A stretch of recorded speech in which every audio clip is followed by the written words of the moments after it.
Hello and welcome back to the channel for another College Tier review.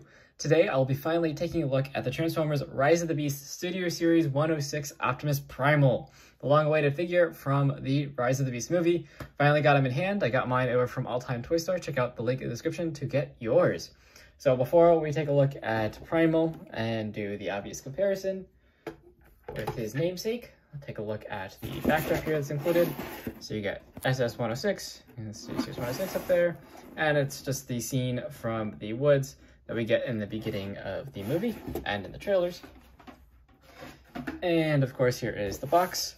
Very cool art of Primal in his beast mode, which is how he comes packaged. Again, taken from the backdrop from the opening scene. There's robot mode on the side, looking fantastic. Really cool design in the movie. Definitely dig it. And very cool accessories on the back. Another shot of his beast mode on the side. So that is the backs, and of course, we do get instructions. Very easy, not a very complicated transformation. Pretty similar to most Primals in his transformations. So just a few more steps, I would say, than the War for Cybertron Kingdom Optimus Primal. But a really excellent figure. Stand down. That is, of course, the signature scene where we first meet Primal and see Optimus Prime put them together. So comparisons out of the way first, since I have them out. There's just the comparison between the two. With Primal in his beast mode standing up. When we get him into robot form, I'll pull out Prime again for that comparison as well. So you can see beast mode, and I think this is pretty close to what we see towards the final battle. Of course, Primal there, I believe, is on all fours, which you can kind of do with this guy. I'll just do it loosely here. So him in all fours, standing next to Prime. I think that's not too far off at all. So there you go. That's a quick comparison in his beast mode there. But let's bring him in for a closer look at some of those details. And I gotta say, the paint apps on this guy are excellent. Very nice, metallic, silver on the face there. And this texturing on the black plastic looks fantastic. It looks really good throughout. It's very well done and not overdone. Nice green eyes there. Very nice. Again, lots of nice silver on this guy, some battle damage. Silver on the insides of the arms, and most of the stuff we'll see again in robot mode. There's not very much hidden, of course. It's more just a beast on the back of a robot kind of thing. But he certainly wears it very well. Lots of nice weathering. Looks very good. Nice metallic paint, but then that black plastic is a little bit more matte, so it looks kind of like fur, as it should from the movie. Accessory-wise, may as well just go through them now. You do, of course, get his two scimitars, which look really cool, and you can peg them together. On the bottom here, one has a peg, one has an opening, so if you want to recreate that look from the final battle in his beast mode, you can or in his robot mode, where he's wielding those weapons, which I'll show later, you certainly can. They also can store on his back here. He's got two slots. So if you want to recreate his Beast Wars style, the scimitars on his back, you certainly can do that. You also do get Prime's axe. So, of course, this is meant to go with your Optimus Prime figure. And it does just slot right in, no problem. So now your Prime finally has an axe. Now it's a little loose on my figure, although, oh, actually, no, never mind, there you go. Just slide it in far enough, now it's nice and secure. So you could definitely give that to him. But if you want Primal to use an axe, you certainly could, and he can, of course, hold it, or you can store it on the side here. There's a little peg up there, and the storage, of course, will be same in his robot mode. So you can store that leg. So if you want to on either side, you just use that one peg. Now, the one unfortunate thing is that peg that stores on Primal here, this little peg, can't actually slot onto the back of Prime, which, you know, that's kind of its intent, I would think. And, you know, the screw hole, at least on mine, isn't deep enough on Prime, and then these holes are all bigger. So you can't actually store this on the back of Prime. At least that I can figure out. Now, it might just because I have a KO and not the original, as I could track that down, but I cannot actually store this on my figure, which is on my Prime figures. Too bad. But you can store it on Primal, so you have that option as well. And we're not done with accessories. This guy is a leader, so he does come with quite a few more. You do get these chain accessories, which you can have. I think Primal, we saw that in the trailer, so you can attach them to the scimitars on each end, which maybe I'll show in beast mode, or in robot mode, sorry, he's in beast mode. And you can also attach them together at various points. So you can attach them end to end, or you can attach them at like 90 degrees. But I'll actually probably be giving these to Battle Trap, or at least one of them to Battle Trap, maybe keep one with Primal kind of deal, as I think that's their intent, was to go with Battle Trap and his mace. So there's that. And you also get the Transwarp key, which is very nice, painted in silver and orange. And you can, of course, split it as it was split in the movie in order to protect living species from Unicron. So there you go. And I'll showcase how all these can be held by all the figures. I mean, this, of course, just, you know, you just rest it in the hand. There's not much to it there. But that is all the accessories. And I don't believe you can really store the Transwarp key. I mean, you could probably stuff it in him somewhere if you wanted to, but that is certainly up to the discretion of the collector. So articulation-wise, he does have ball joint at the head, so you can look up to there. He doesn't really look down. He can look side to side, do the full 360. And he can tilt a little bit, and his mouth does open, which is awesome. And then quite far. And then his shoulder pads can move out of the way, so you get very good range out of those arms there.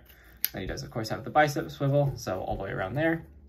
You get 90 degrees out of the elbow, and 90 degrees reverse of the elbow because of the way it's designed. That's one direction is his beast mode elbow, and the other is his robot mode. Then out of the wrist, you do have a wrist swivel, and you do have 2 points of finger articulation. So each pair of fingers is articulated. So you have 2 here and 2 there. So if you wanted him to be like pointing or grabbing something, you could, but also you don't need to rely on the finger closing to hold a weapon, as the thumb is molded there specifically to hold a weapon if you wanted him to use one in beast mode. So you don't actually have to have these fingers wrapped around, but you can, and it makes it a little more secure. Then nothing at the waist in beast mode. He does have, you know, your standard little bit of leg articulation, so you can probably get him to kick up to about there, kind of awkward out to the side. He can do splits, no problem. Big gorilla. This is about as far back as he'll kick because of the armor back here, but none of this is actually tabbed in, so you know you can just lift that up if you want him to kick back a little further, depending on what you want. And then this is all tabbed in up here, so there isn't, if you untab it, you can get more motion, but that right there is supposed to stay tabbed in. So really you're just limited to moving the feet a little bit. Now you can, of course, maneuver all this around, like if you wanted to untab it and do something like this, for him to be in a more standing gorilla mode, you could do that like on all fours or something, but this is how he looks in his beast mode per the instructions.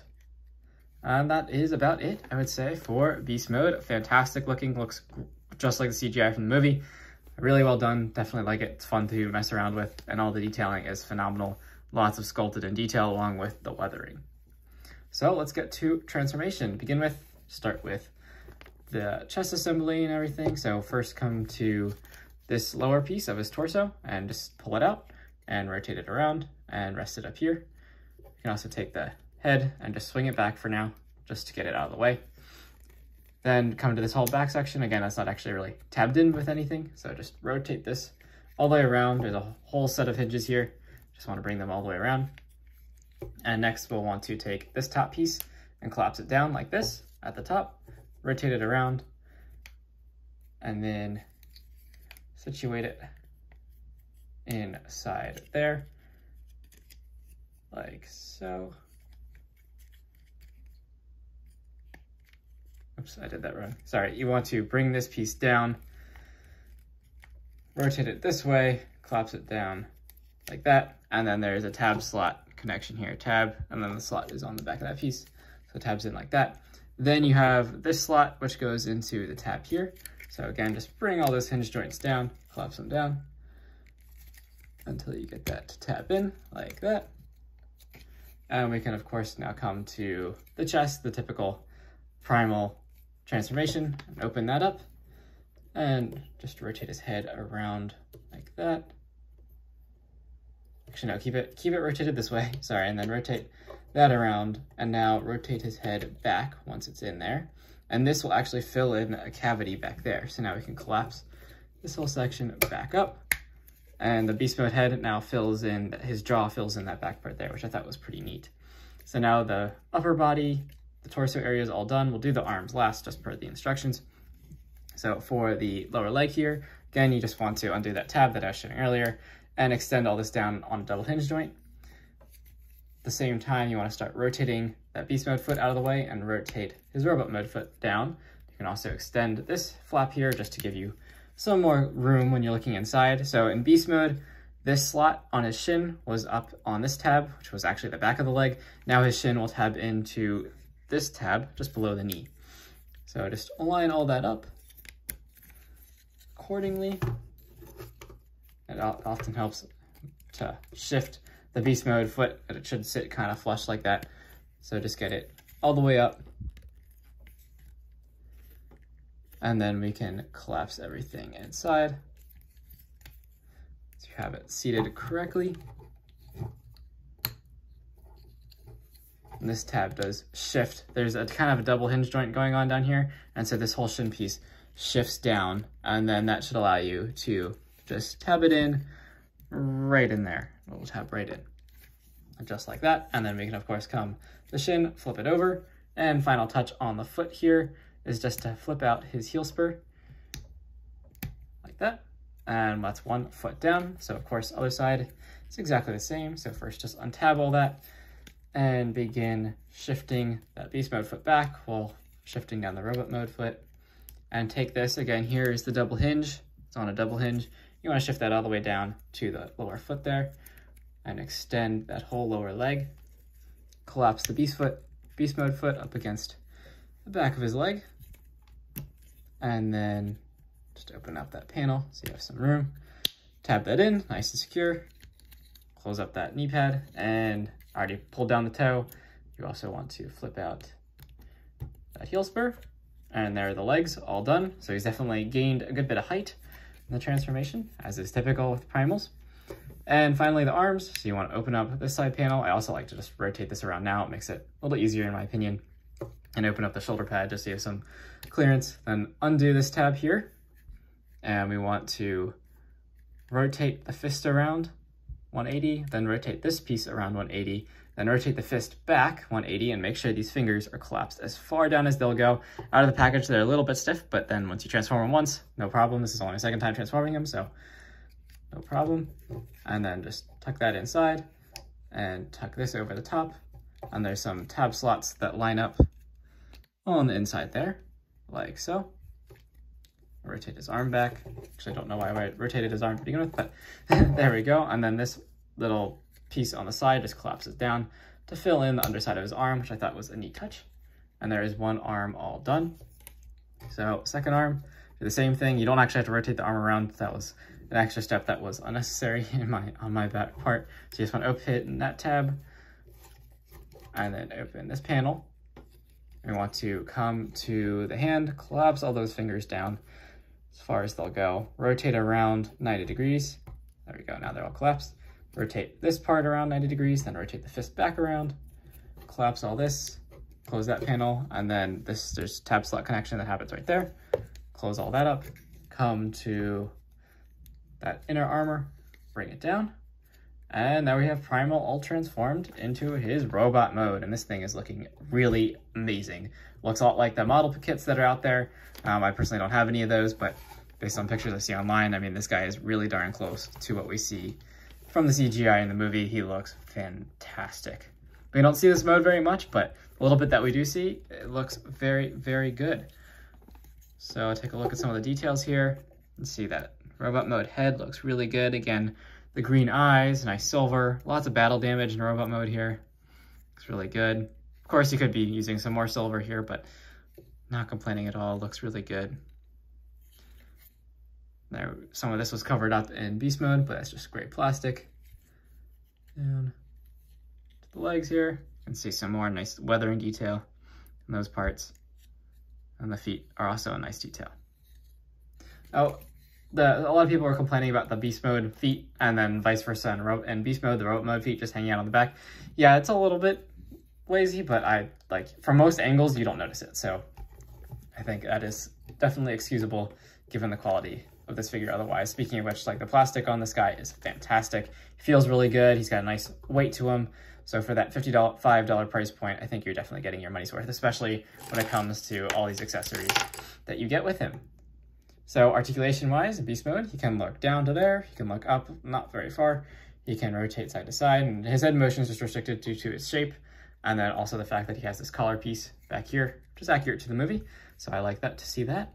Then it does have, of course, shoulder pads, so arm articulation is very similar to beast mode. You get a little bit more range upwards there. You get the full 360, no problem. Bicep rotation, again, 90-degree bend out of the elbows. Wrist rotation, and you do again. He's got smaller beast mode hands, or robot mode hands, but they do still retain that 2-and-2 finger articulation. And these actually pull off like a pointing pose pretty well, so if you want to do that, you can. He does now have a waist swivel in robot mode, completely uncompromised, which is really nice. His feet can now kick very high, no problem. He can also kick back to about there. He can do full splits, no problem. 90-degree bend out of the knee, but if you undo that tab, you can get a little further. And of course, you could move this shin pad if you wanted to, I guess, the knee pad.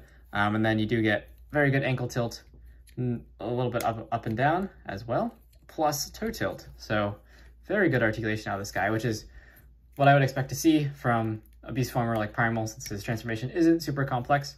You're really just flipping him around and he becomes a robot. So it's good to see that they invested the money in making sure he's fully decked out in articulation.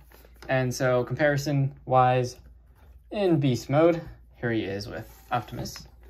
So maybe like a tad bit shorter than Optimus, but I think that is accurate. Prime is a big guy, so big robot.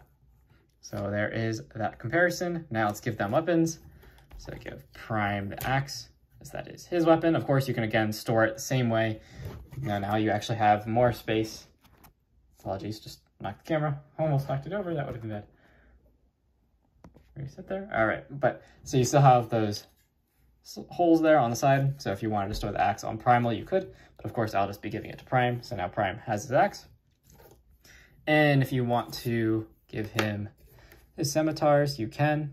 Again, the hand's sculpted such that the fists aren't really required to keep the fingers aren't really required to keep the hand open. So now we can attach the chain to the bottom here, like so. It is a little stiff, I gotta say, out of the packaging, and I find, like, if I'm just gonna use the chain with Primal, I actually don't need to use both chains to pull off quite a lot of poses. So here's just one of the chain segments, and you can hold that no problem. And that looks pretty cool. That definitely looks pretty cool. Or of course you can combine them into one sword. I'm actually not sure. Articulation-wise, he could maybe not quite hold it as one unit, but almost, you probably could pull off a pose somehow with him holding both hands on the scimitar blade. But I believe this is how we see him attacking in the movie. He has it kind of behind his back like that, and he's running out. And of course, just to show you his pretty incredible articulation, he can hold a very decent running pose that I took very minimal effort to actually do, no problem. So very good figure, highly recommend them. Again, check out the link in the description to pick up yours. A lot of fun, really great figure to see from a pretty good movie overall. I mean, that's definitely, the special effects were cool, and I like the characters. So again, check out the link in the description. Thank you so much for watching, sticking through the whole video. If you liked it, please hit the like button and subscribe to the channel if you have not already, and I'll see you in the next review. Thanks so much for watching.